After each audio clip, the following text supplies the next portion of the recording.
kitties. Good morning. You guys ready to go up the hill?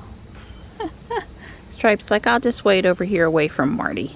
When Morris isn't here first thing, Marty won't stay up the hill by herself, so I've already been up the hill twice and moved the food back down. Oh well. These guys are done. Let me go feed Slate and Panther. Good morning.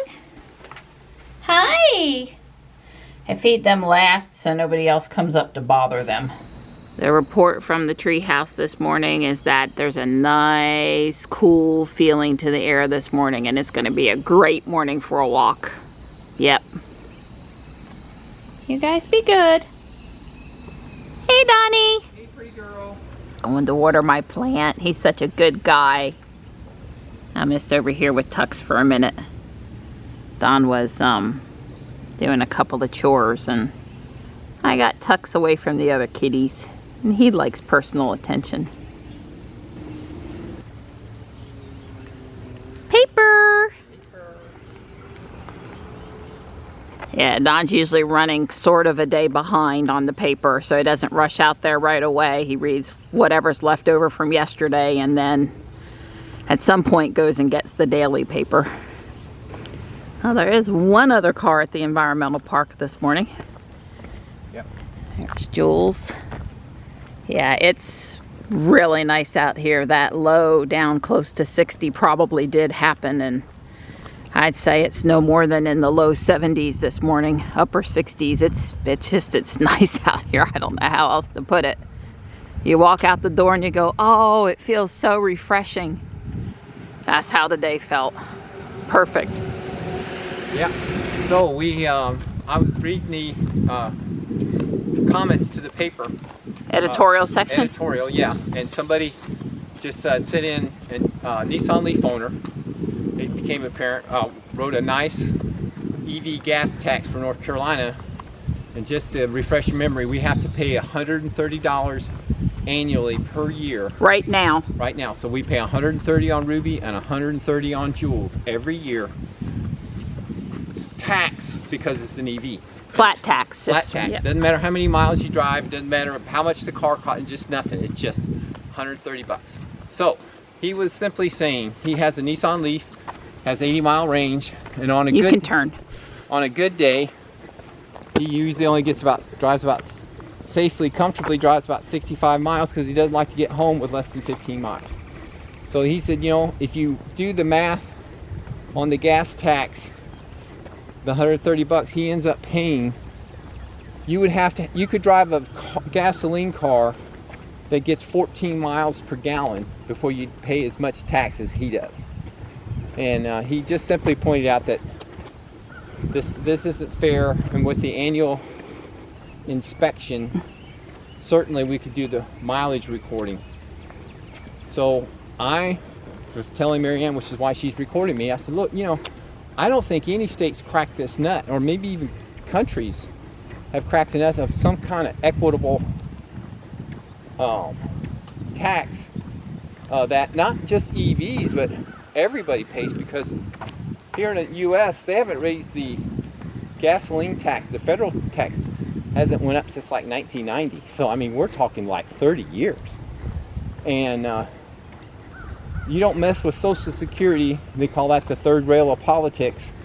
And the unspoken third rail, another third rail would be the gasoline tax.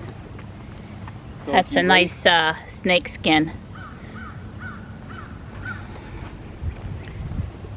Okay.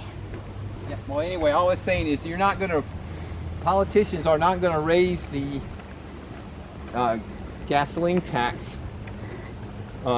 Doesn't matter which political affiliation. It's just a kiss of death if you want to get voted in. If you want to get reelected, you don't raise the gasoline tax. I guarantee you don't. Yeah, there have been a few presidential elections where they release surplus fuel to drop the gas price prior to the election.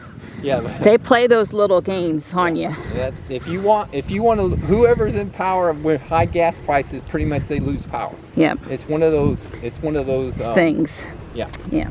Anyway, what I was trying to get at is that I think, like North Carolina, which is a strong technology state, has an annual inspection already, would be a good place to have an opt-in EV tax. Well, it doesn't matter EV. It actually might work for other gasoline, but it can start with EV owners where they opt in to have a little device like I have with Safe and Save that basically is tagged uniquely to the car, and then as that car goes around, the app on the phone GPSs and, you know, keep track of the mileage. And Don did say opt-in. Opt-in. I didn't say. There's a few states I think we read before that are investigating this. There's a couple states with an opt-in program, but right. Well, the whole thing is yeah, I think it's Oregon or Washington. The whole point is that, you know, you could start this and figure out what works, what doesn't work. You could get software, things written, prove the usability, you know, take feedback, see how effective it is. Sure, people are going to figure out how to cheat, but I think the majority of car people eat gas where they just want to pay, they don't want to pay excessive taxes. They want to pay their share. There are people who don't want to pay any, but I get that. But I think with the annual vehicle check, if the app says one thing and they go look at the odometer and it says something totally different, then, you know, it's okay to say, hey, owner, you've opted into this program. What's the big deal? Oh, well, my daughter or son doesn't have the app on the phone. They drive the car all the time. I don't know. But the point is, those are the kinds of things, because this problem isn't going to go away. It's only going to continue to get worse. Because, you know, if you've got a plug-in hybrid that gets, you know, 55 miles to the gallon, you know,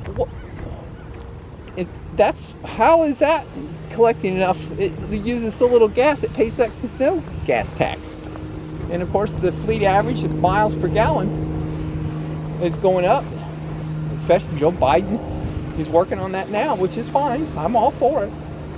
The other thing I'd say, back in the day when the gas tax was a really great idea, all the cars got about 10 to 15 miles per gallon. They all weighed about the same. You know, everything was like very homogeneous. right. So anyway, I thought the article was well. The gentleman's comments was well. He didn't do the, oh, life's not fair. You're killing the, you know. It's you know, he was very articulate, well written. Maybe we keep bringing it up enough. Some politician will get brave enough to at least try to do something about it. Yeah, I think that's the thing, is they don't want to, the status quo is well established. Right. But I guess I would add, one of the things I said when John and I talked this through the first time is, you know, I think politicians see EV owners and they see tax opportunity. That's how I feel.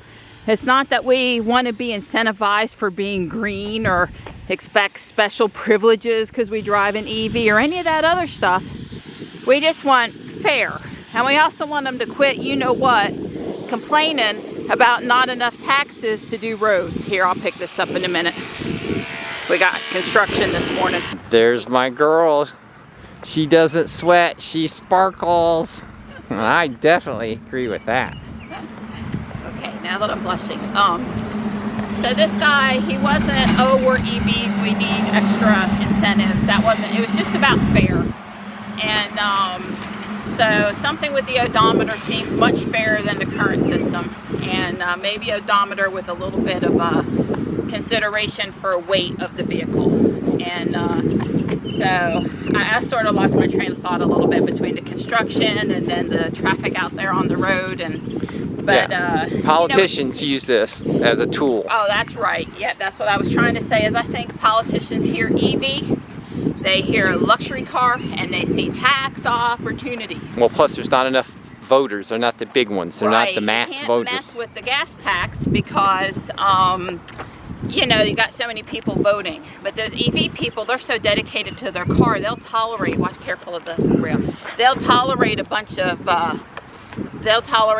BS because they're so dedicated to trying to change the future or something. So, Yeah, we're not tax opportunity. That's not how we should look at it. We should look at the tax burden being fair. So hopefully we'll see some adjustments, some trials. We'll figure this out. I don't expect them to get it right out of the starting gate, but certainly things we could try to make it better.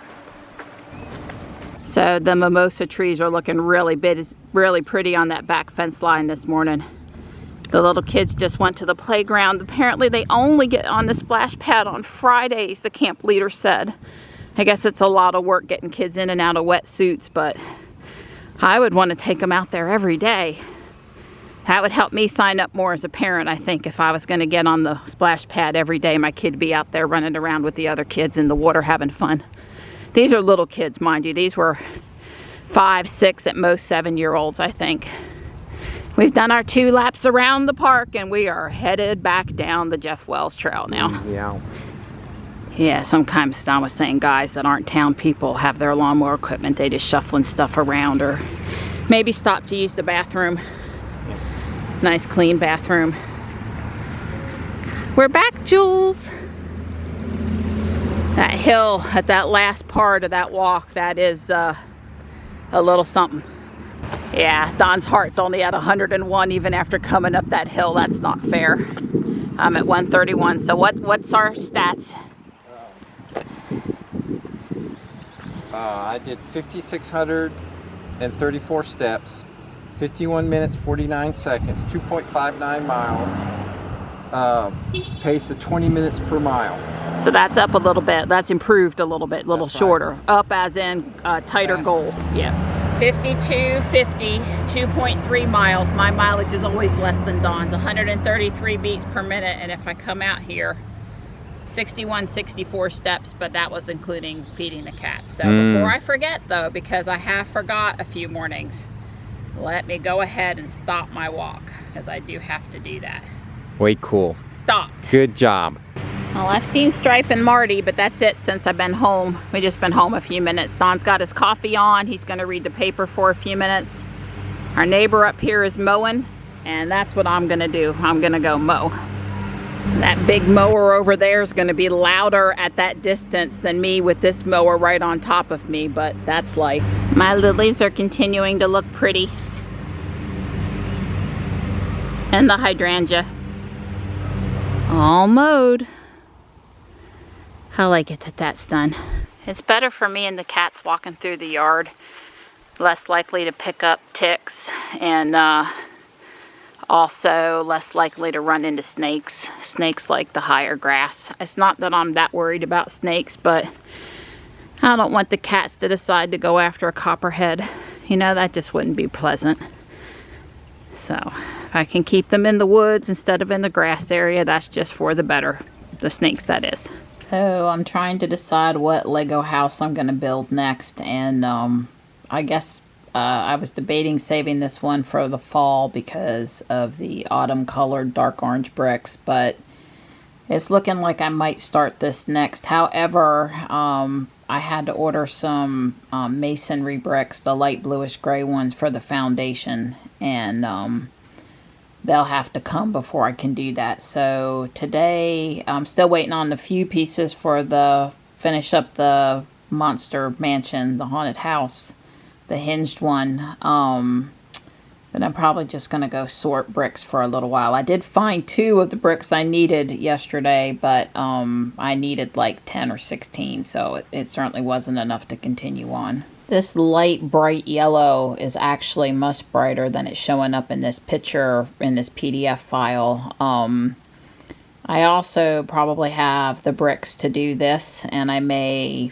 do that at the same time. That Empire house is huge. It's like, I think it's 48 by 48 base instead of 32 by 32, and it's like 7,000 bricks or something. So this is on 32 by 32, this bright light yellow in front of me, but I just haven't totally decided yet. I'm in that, you know, I'm trying to decide which one I want to invest my time and energy in next. And this Brick Builders Pro Painted Lady Victorian is the third one I'm considering. It is a sister house to that medium purple, medium lavender house I built, you know, a couple houses ago. There's a few differences here. The thing though with this is that, and you can't see it good here, but most of the bricks on the back side of the house, as with the purple one, are white. And I don't like to build with white because if you use any used bricks at all, they look yellow and I don't know, so I've got to decide, do I want more of these sand blue bricks or do I want more pink bricks, or, you know, how do I want to handle that? So I know I'm going to build this house too, but I got to figure out what bricks I want for the rest of the house. And I just know it's just not going to be white. At least a white stripe would be okay, but not like a solid wall of white. Yeah, here's a elevation. What's the fancy architect's thing? Here's a picture of the roof, the second floor, the first floor, the foundation, and they call this the sun parlor. And you can kind of see in here on the sides, and it's not like it on the back too, where all those white bricks are. And then of course from the front. So yeah, once I decide what other brick color I would want to use, I mean, and maybe the answer is I do this half pink, half blue on this floor, and I just do all the sand blue on here. I don't know. I got to figure that out. Well, I've sorted hundreds of pieces. I've been at it for over an hour. And, you know, this is like the pre-sort. So they're going into various Ziploc bags. And anyway, that's all I'm going to do for now. I wanted to do it for about an hour, and it's probably been more than an hour, but I've made good progress. It's time to call it quits. I'm going to go take a short drive in Ruby. Check out the Goodwill in Holly Springs. I like to do that, about once every 3 months.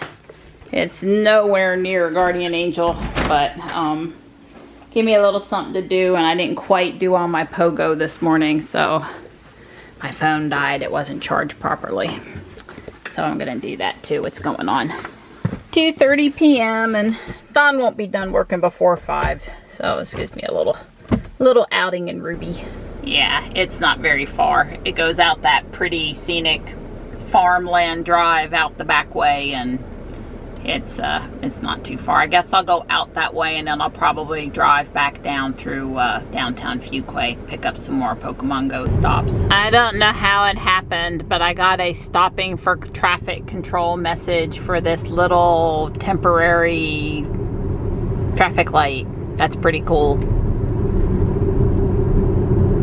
So I just told her to go because it was green and the car in front was going and life was good, but that was like, wow. Alright, I'm here. Let's go see what I see. I'm glad I came. I mean, I enjoyed browsing. I got a Harry Potter a blanket thing for Michelle's house, plus a really nice pair of Vera Wang winter weight pajamas, tops and bottoms for either Michelle or Ariel. And they were really cheap because those things came out of the bins. They like almost give the stuff in the bins away. The stuff they hang, then they want to charge more for it. But it's only a little bit more than Guardian Angel, or pretty close. But anyway, you know, they only have these baskets in there, and they have 1 or 2 of the metal frames that the baskets drop into. But mostly they just expect you to walk around with a basket, so there's no cart thing. If you ask, if you pop your head into the back, you can sort of, maybe they'll give you one of the metal frames. They have a bunch of them in the back, but not out in the store. It's just really hard to shop in there and get anything at all and continue to look. People end up sliding the baskets along the floor. It's sort of ridiculous. They clearly only have 2 or 3 of the frames. You know, 10 or 15, I think, even though it's a small store, would be okay. So that's one strike down. And then the lady in front of me at the checkout, she just left her basket right there in front of me and walked off. I guess it was too hard for her to put the basket back where it belonged. And then there were 2 people in there talking on their phone, on speakerphone. One was conducting business in English, and the other was just chatting with probably a family member in Spanish, but both on speaker and both really loud. I'm like, I don't know. I don't really want to hear all of that stuff going on while I'm shopping. I mean, I guess the lady with the business, she's doing the best she can. I don't know. But I don't normally talk on the phone when I'm in someplace shopping. And if I do, it would be like, yeah, that guardian angel, can I call you back? Or, you know, but this went on for like 15 minutes, so it was sort of grating on my nerves a little bit. Can you tell it wasn't a smooth experience in there? But I did come away with a top and then like an exercise jacket, a Schlesinger or something, and had reflective on it, and it's peach, it's pretty. So I'm glad I went, but you know, I'm not thrilled with my experience. It's only 4:30, but I think I've got a hungry crew here waiting on me to come feed them. Gray, Stripe, Morris, Marty, and not to be left out, Tux. Here's the Harry Potter throw. It was, I think it was $1.50. That's just insane that it was that cheap. Vera Wang pajamas. I think it was $3 for the tops and the bottoms. Softest pajamas ever. Good thing I planned to wash it before I take it to Michelle's house.